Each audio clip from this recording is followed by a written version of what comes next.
Anyway, Japan is a particular subject of some concern to me because I have ties to it through the Aikido, and its situation is not good. It sits right on a very particular level of ridges within the Ring of Fire.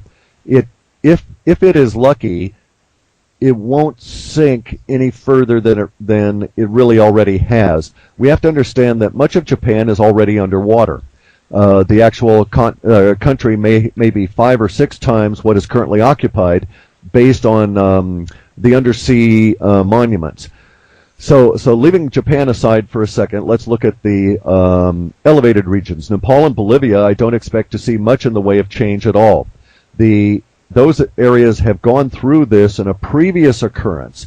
And so, for instance, we know that the archaeology around Lake Titicaca in the Altiplano suggests that it was a seaport that was raised up from a sea level to about 11,000 feet over the course of approximately 7 days, with much loss of structure and life. Bolivia came along to a lesser extent during that period of time. Those areas, given the fact that any continent can simply collapse. Any continent is basically just floating on top of it's a bunch of dirt that's accumulated on top of some very large rocks. These very large rocks are the crustal plates, but they're just floating, so to speak, and they're not solid. They're not interconnected. They can break up and sink at any given time based on what's going on. Our data suggests that we're going to go through some fairly large earth changes, the level of which is entirely unknowable, and we only have little tiny hints. Those little hints we get seem to suggest that there will be areas that will have another lifting event. And we may indeed see such strangeness as the west coast of the U.S. rising up another Andean-style altiplano that makes the Rocky Mountains look small. During that period of time, there is some suggestion that in the last time this occurred, a very large landmass sank. That landmass was south of India in the Great Southern Ocean, and it apparently just sank below several thousand feet of water during this last giant upheaval.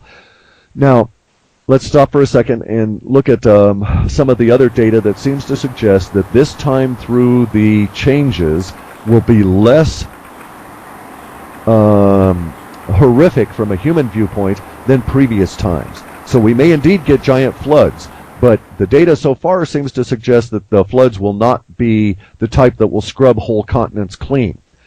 We also have another issue relative to Japan and coastlines in particular, and that is that the overall, in spite of the water levels rising globally with the melt and so on, there seems to be both evidence in manifesting reality as well as evidence or suggestions within our data that almost all the coastlines are going to go through at least some level of a rising event. The only way I can reconcile this is to accept the idea of a plasma model for the planet. And that is to say that the model is that there's no molten core in the middle of the Earth, because a molten core of iron cannot hold magnetism and cannot generate magnetism no matter how much it spins. And so the only molten anything that could generate the level of magnetic field we have now would be a giant plasma reaction, which makes sense because matter has to come from somewhere. The E equals mc squared equation is actually a circular reference. As energy is created in universe, it also has to create matter, otherwise the universe would be manifestly completely 100% filled with energy. And we know that's not the case, that energy comes into existence, things happen in the material world, and matter is shoved around, including created. And so if that's the case, then Japan may fare better than we would expect otherwise, simply because the whole of the Earth is expanding and is going to grow a little bit larger. And because it's going to grow a little bit larger, we're going to have these unsettling Earth changes, and perhaps even have some sinking areas as the skin of the orange of the Earth, so to speak, pulls apart to accommodate the larger amount of matter in the middle of it. But that'll also drain some of the ocean levels. So, for instance, our stuff on the coasts could be taken to be interpreted either way.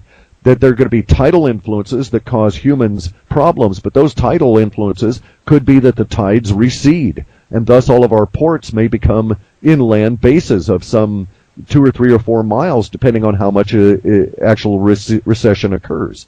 Does that make sense? So that second question from Japan is, quote, the following. You mentioned before that Cuba and Siberia will have much to offer to the international community during the coming changes, as it has been doing for such a long time with its doctors to many developing countries. Do you see other countries, regions, or communities playing a more active role in disseminating some kind of advanced knowledge? Yes, we do. Curiously, there will be a resurgence of intellect or a brilliance that will come out of Africa. At this point, because our modeling of languages really focuses on South Africa, where we have English to go into, mostly I do not have the African languages modeled. They're a little bit more difficult to deal with than, say, Russian or something. So I have a tendency to concentrate on South Africa, but it is used as a proxy for all of Africa. So for whatever reason, there's going to be a very brilliant individual or collection of individuals that will come out of Africa that will make this joining between Siberia and Canada. And it will make the joining between the knowledge and resources of Siberia and some resources yet undiscovered in Canada. And this will form a triangulation, if you will, that seemingly builds into the intellectual capital of the planet over the next several hundred years. In other words, great universities will be centered around the thought processes that will arise from this tripartite joining. Now, in addition to that, the Siberian link goes all the way down into China, because this is not Siberia as we understand it now, but Siberia of the future, which will be an amalgam of the Russian and the Chinese as they learn to live together in this new environment there.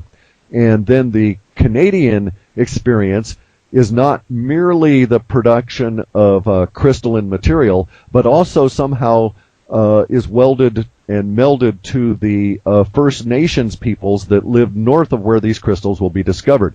They're going to be a vital part of this, and we just don't have any further clue as to that. We also see that there's a connection between Cuba and all the way on the other part of the planet, connection between Cuba, Japan, and the Muslim countries of Southeast Asia. And again, this is going to be an intellectual sort of a connection that is not related to the new electrics, but is going to be somehow very key and pertinent to hyperdimensional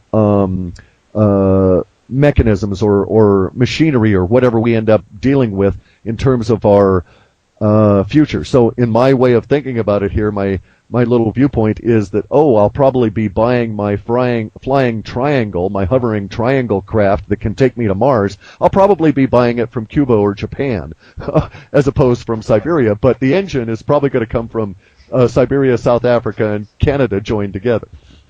This makes sense. We have here a gyrocopter that was put together in South Africa, is now delivered here in Germany. No one here knows how to fly the thing, but eventually we'll fly even better things on solar energy, maybe. Anyway, next question, still from Japan, from my friend Ruben, is the following. The Wingmakers literature mentions the discovery of the Grand Portal about the end of the last quarter of this century, which would be 2025, which is astrologically also what we call the beginning of the spring of this century, which is also the moment when Pluto leaves Capricorn and goes into Aquarius. That could make sense. That's sort of an insertion by me. And then the question goes on to say, I know that the linguistics might not be able to show relevant data pointing to this event, the discovery of the Grand Portal. However, do you see any other similar discovery or disclosure? For instance, what about something such as the blank slate technology, BST, or the One Language Intelligent Network, OLIN? Do you know about that? Can you go a little bit into this?